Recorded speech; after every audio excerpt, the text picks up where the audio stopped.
Welcome to QNQ exam. Staff selection commission నుంచి మనకు SSC stenographer grade C grade D 2026 సంబంధించిన notification అనేది మనకు రిలీజ్ కావడం జరిగింది.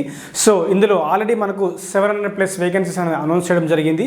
దాంతోపాటు ఇంకా వేకెన్సీస్ డిపార్ట్మెంటల్ వైజ్గా వేకెన్సీస్ రాబోతున్నాయి అనే నోటీస్ కూడా ఉంది, అది కూడా మీకు చూపిస్తాను. సో అదేవిధంగా selection procedure examination pattern and age, అదేవిధంగా సో దీనికి క్వాలిఫికేషన్ కేవలం ఇంటర్మీడియట్ మాత్రమే ఉంటుంది. సో మరి ఇంటర్మీడియట్ సర్టిఫికేట్ విషయంలో సో ఎవరైనా ఓపెన్ విధానంలో ఇంటర్ కూడా చేసి ఉంటే కూడా దీనికి ఎలిజిబిలిటీ ఉంది. బట్ ఎప్పటి వరకు మీ యొక్క ఇంటర్మీడియట్ అనేది కంప్లీట్ అయ్యి ఉండాలి అనేది కూడా చూపిస్తాను, చాలా యూస్ఫుల్ అవుతుంది. సో అదేవిధంగా సో స్టెనోగ్రఫీకి సంబంధించిన అది కూడా చూద్దాం. సో మరి ఈ స్టెనోగ్రాఫర్ గ్రేడ్ సి గ్రేడ్ డికి అప్లై చేసుకోవాలంటే సో మనకు ఏమైనా స్టెనోగ్రఫీ స్పెషల్ సర్టిఫికేట్ కావాలా?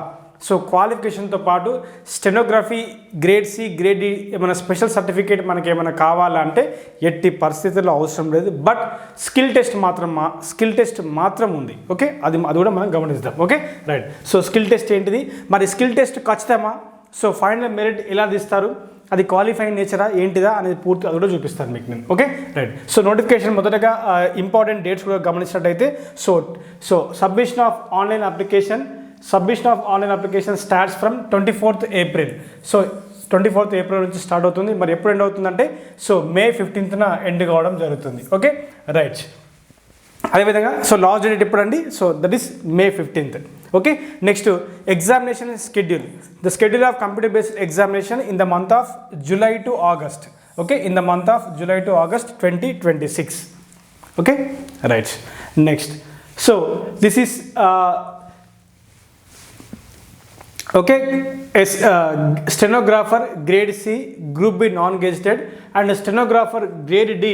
So stenographer grade D so group C in various ministries departments organisations all over India. So ఉండడం జరుగుతుంది. బేస్ స్టేట్స్లలో ఉంటుంది, యూనియన్ టెరిటరీలో కూడా ఉంటుంది జాబ్. సో వేకెన్సీస్ ఎన్ని అనౌన్స్ చేశారు అంటే so there are 731 vacancies approximately. So మొత్తం ప్రజెంట్ ఇప్పుడు ఎన్ని అనౌన్స్ చేశారు? 771 వేకెన్సీస్ అనౌన్స్ చేయడం జరిగింది. Right. Next, however the commission is in the process of collecting vacancies. ఇంకా వేకెన్సీస్ని కలెక్ట్ చేస్తూ ఉంది. 731 కాకుండా ఇంకా వేకెన్సీస్ డిపార్ట్మెంట్ వైజ్గా యూజర్ డిపార్ట్మెంట్ వైజ్గా కలెక్ట్ చేస్తూ ఉంది. Okay, and updated vacancies post wise category wise okay will be made available on the website of SSC. Okay, so మరికొన్ని రోజుల్లో మీకు టెంటేటివ్ వేకెన్సీస్, పెరిగిన వేకెన్సీస్, అదేవిధంగా so post wise category wise ఇంకా updated vacancies అనేది మీకు మరికొద్ది రోజుల్లో షార్ట్ నోటీస్ రూపంలో తెలియజేస్తుంది. So as of now 731 vacancies, ఇంకా వేకెన్సీస్ రాబోతున్నాయి. అప్లై చేసుకుని ఇంట్రెస్ట్ ఉన్న వాళ్ళు అప్లై చేసుకోవచ్చు. Okay, so next so post వచ్చేసి stenographer grade C and post వచ్చేసి స్టెనోగ్రాఫర్ గ్రేడ్ డి. సో ఇది suitability category bench mark disability, ఎవరైతే డిజేబిలిటీ ఉన్నారో సో వాళ్ళకి మీకు సూటబిలిటీ చూసుకోవచ్చు. సో ఫంక్షనల్ రిక్వైర్మెంట్ మాత్రం ఇలా ఉండాలి అని కూడా చెప్పినారు. ఓకే, సో డబుల్ అంటే వాకింగ్, ఎస్టీ అంటే స్టాండింగ్, అలా కొన్ని ఉండాలి, చూసుకోండి. Okay, right. So next so user departments. So ministry of finance డిపార్ట్మెంట్లో ఉంటుంది మనకు. So revenue, central, CBIC, indirect tax and customs డిపార్ట్మెంట్స్లో అండ్ ఫైనాన్స్ డిపార్ట్మెంట్స్లో, రెవెన్యూ, సెంట్రల్ బోర్డ్ ఆఫ్ ట్యాక్సెస్లో గ్రేడ్ డి ఉంటుంది. సో నెక్స్ట్ ఇలా వివిధ department of personnel and training డిఓపిటీలో కూడా మనకు ఈ వేకెన్సీ ఉండడం జరుగుతుంది. Okay, right. సో దీనికి so basic qualification and age కూడా చూద్దాం. ఓకే, ఏజ్ లిమిట్ ఎప్పటి వరకు ఉండాలంటే so age limit as on August 1 వరకు. ఓకే, సో August 1 వరకు. Okay, 2026 August 1. Okay, so 2026 August 1 వరకు మీకు 18 నుంచి 30 years మధ్యలో ఉంటే మీరు అప్లై చేసుకోవచ్చు stenographer grade C. And stenographer grade D కూడా, గ్రేడ్ డికి 18 నుంచి 27 years ఉంటే మీరు అప్లై చేసుకోవచ్చు. ఎప్పటి వరకు మీకు 18 వచ్చి ఉండాలి? So August 1. Okay, so 8th August. Okay, so 8th so cut off date for age వచ్చేసి so age limit as on August 1 వరకు. ఓకే, సో August 1 వరకు మీరు 27 years లోపు ఉంటే మీరు అప్లై చేసుకోవచ్చు. ఓకే, సో 1st August వరకు మీకు 30 years లోపు ఉంటే మీరు అప్లై చేసుకోవచ్చు. అండ్ ఏజ్ రిలాక్సేషన్ అప్లికేబుల్ అవుతుందా అంటే yes. Apart from this SC ST వాళ్ళకు 5 years యాడ్ అవుతుంది and OBC non criminal layer వాళ్ళకి 3 years యాడ్ అవుతుంది. ఇక్కడ కూడా ఎస్సీ ఎస్టీ వాళ్ళకు 5 years and OBC non criminal layer వాళ్ళకు 3 years యాడ్ అవుతుంది అడిషనల్గా. ఓకే, సో ఆగస్ట్ 1 వరకు 30 years 27 years లోపు ఉంటే మీరు అప్లై చేసుకోవచ్చు. అండ్ అదర్ దాన్ ఒకవేళ 30 ఎబోవ్ ఉన్నా మీరు అప్లై చేసుకోవచ్చు. మీ రిలాక్సేషన్ చూసుకోండి. ఓకే, 5 years యాడ్ చేస్తే 35 years. సో ఇక్కడ కూడా మీరు 5 years యాడ్ చేస్తే 32 years అట్లా. ఓకే, అండ్ 3 years అట్లా కూడా యాడ్ చేసుకోవచ్చు. ఇక్కడ చూసుకోవచ్చు. ఎస్సీ ఎస్టీ వాళ్ళకి 5 years రిలాక్సేషన్ అండ్ ఓబీసీ వాళ్ళకు కూడా 3 years relaxation and PW candidates వాళ్ళకి 30 years to 13, 15 అట్లా ఉంది, చూసుకోవచ్చు. Okay, right. సో ఈ కంప్లీట్ పీడిఎఫ్ మనము టెలిగ్రామ్ ఛానల్లో నేను షేర్ చేస్తాను. సో టెలిగ్రామ్ లింక్ అనేది ఛానల్ డిస్క్రిప్షన్లో ఉంటుంది, అక్కడ నుంచి మీరు యాక్సెస్ చేసుకోవచ్చు. అండ్ డేట్ ఆఫ్ బర్త్ చూడండి. సో డేట్ ఆఫ్ బర్త్ చాలా ఇంపార్టెంట్. చాలామంది డేట్ ఆఫ్ బర్త్ కొందరు ఆధార్ కార్డులో ఉన్నట్టుగా ఫిలప్ చేయడం జరుగుతుంది.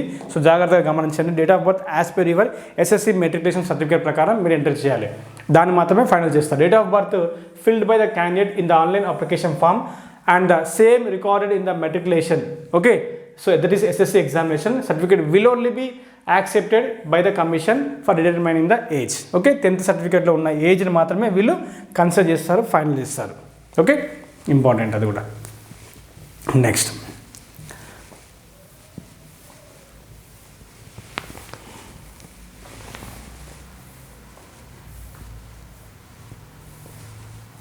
ఓకే, సో ఎగ్జామినేషన్ ప్యాటర్న్ ఏంటిది, సో అది కూడా చూపిస్తాను. అండ్ ఎసెన్షియల్ క్వాలిఫికేషన్ గురించి చూద్దాం. సో ఏజ్ గురించి అయిపోయింది కదా.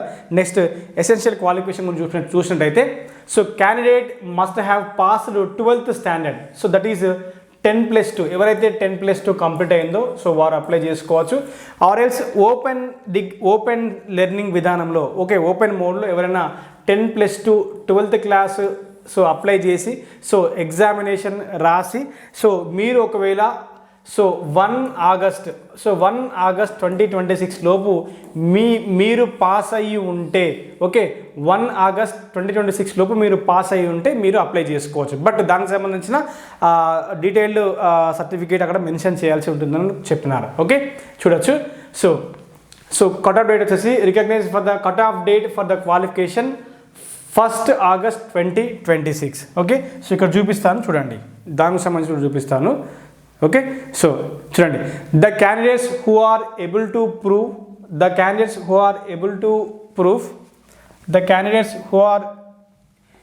To prove by documentary evidence that the result of the qualifying examination was declared on or before August 1st 2026.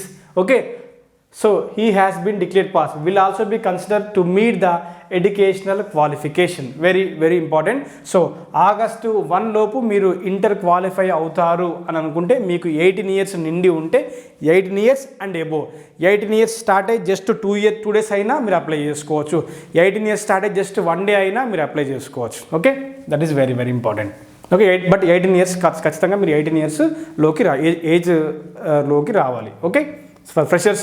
So మీ యొక్క రిజల్ట్స్ అనేది August 1st లోపు, అంటే చాలా మటుకు రిజల్ట్స్ డిక్లేర్ చేసి కూడా ఉన్నారు రీసెంట్గా. సో మీకు ఎవరైనా ఉంటే ఓపెన్ విధానంలో కానీ లేదా 18 years రెగ్యులర్ 18 ఉన్నవారు మీరు అప్లై చేసుకోవచ్చు.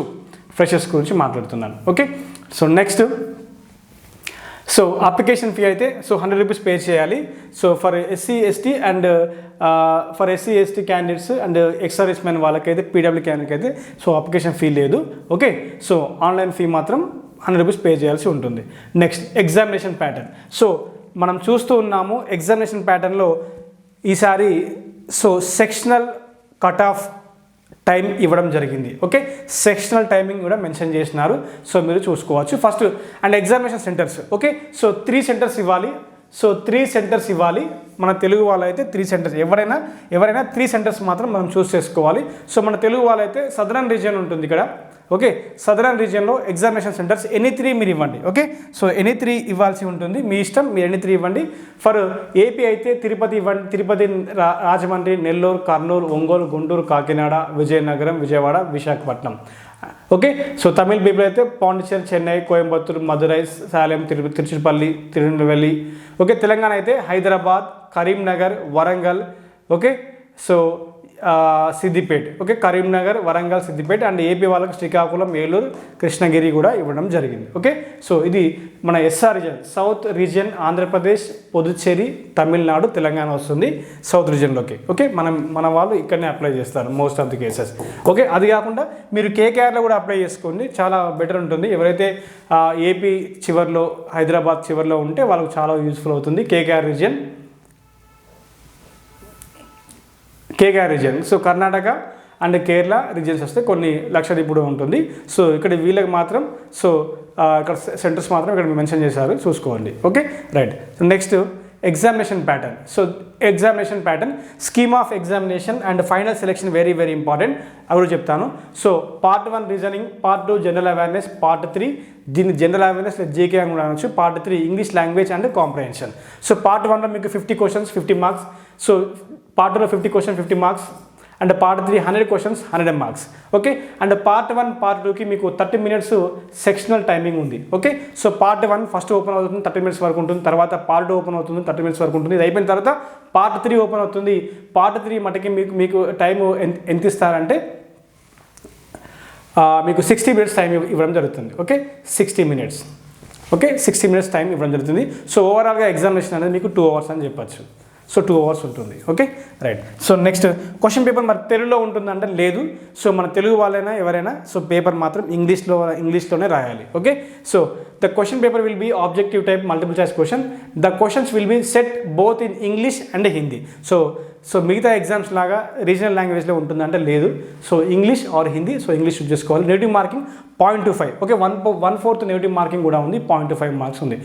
నెక్స్ట్ సో మరి స్కిల్ ఇది ఎలా అంటే, సో ఎవరైతే సిబిటి ఎగ్జామ్లో పర్ఫామ్ చేస్తారో మంచిగా వాళ్ళని షార్ట్ లిస్ట్ చేస్తారు స్కిల్ టెస్ట్కి. So marks scored by the candidates in computer based examination in multiple shifts there will be normalisation. Okay, మరి స్కిల్ టెస్ట్కి ఎలా షార్ట్ లిస్ట్ చేస్తారంటే based on normalisation of marks. Okay, so based on the normalisation score will be used to determine the final merit and cut off marks అని ఉంటుంది.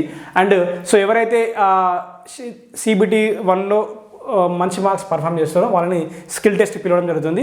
And skill test కూడా అనేది కేవలం qualify in nature. Okay, so మీకు examination selection ఎలా ఉంటుందో చెప్తాను. ఇక్కడ చూడండి, సెలెక్షన్ ఎలా ఉంటుందంటే సిబిటి ఎగ్జామ్ ఫస్ట్ కండక్ట్ చేస్తారు, తర్వాత స్కిల్ టెస్ట్ ఉంటుంది. ఈ స్కిల్ టెస్ట్ అనేది just qualify in nature, QN only, qualify in nature. So final selection అనేది కేవలం సిబిటి మార్క్స్ బేస్ చేసుకొని ఉంటుంది. సిబిటి 1 నుంచి సిబిటి 2కి సో కొంతమంది షార్ట్ లిస్ట్ చేస్తారు, అది కూడా ఉంటుంది. Okay, right. So this is detail syllabus. Okay, detail syllabus అని చెప్పచ్చు. Skill test, the candidate who are short listed for the computer based examination will be required to appear in the skill test in stenography. The candidate will be given one dictation for 10 minutes in English or Hindi. Okay, so at the speed of 100 words per minute for the post of steno grade C and 80 words per minute for the post of steno grade C. Okay, right. So ఇది grade D English అయితే so 50 minutes.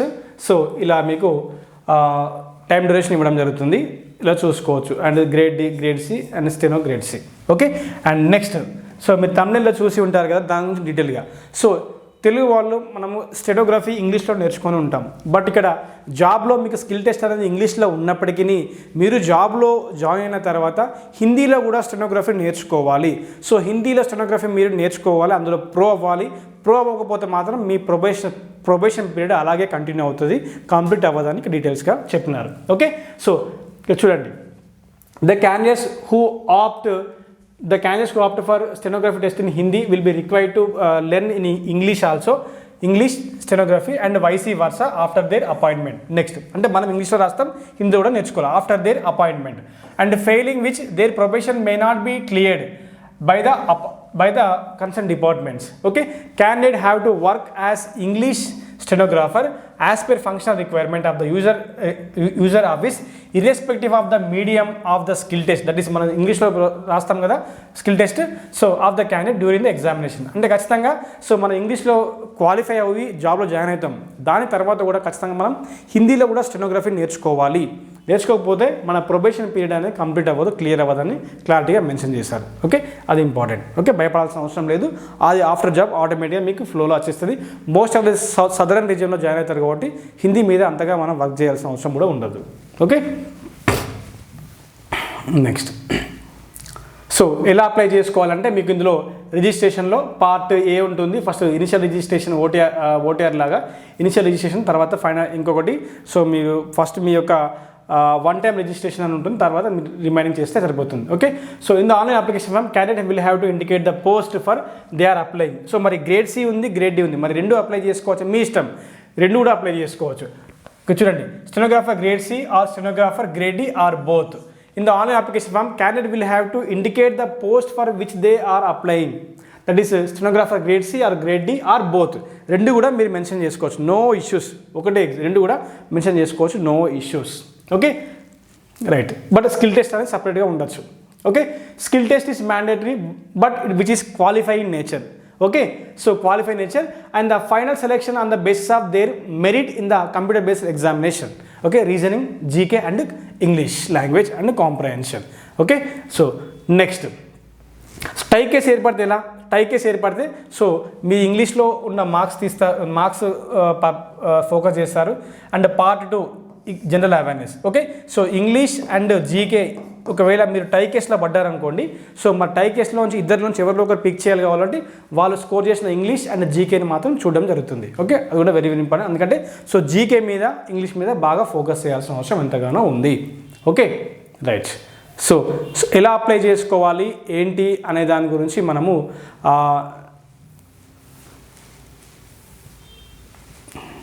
Okay, just 1 minute.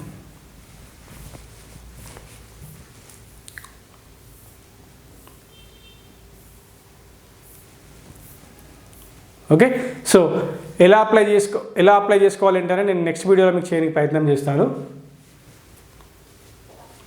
Next, so physical standards కూడా mention చేసినారు.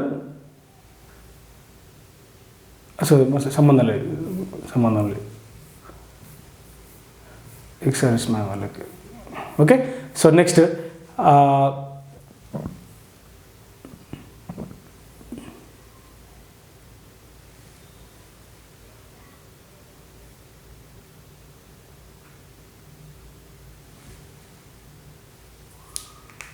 Okay, so ఎలా apply చేసుకోవాలి ఏంటి అనేది నేను next వీడియోలో చేయడానికి ప్రయత్నం చేస్తాను.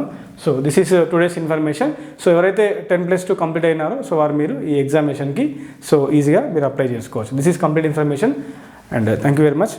సో కుదిరితే ఛానల్ని సబ్స్క్రైబ్ చేసుకోండి అండ్ లైక్ చేయండి.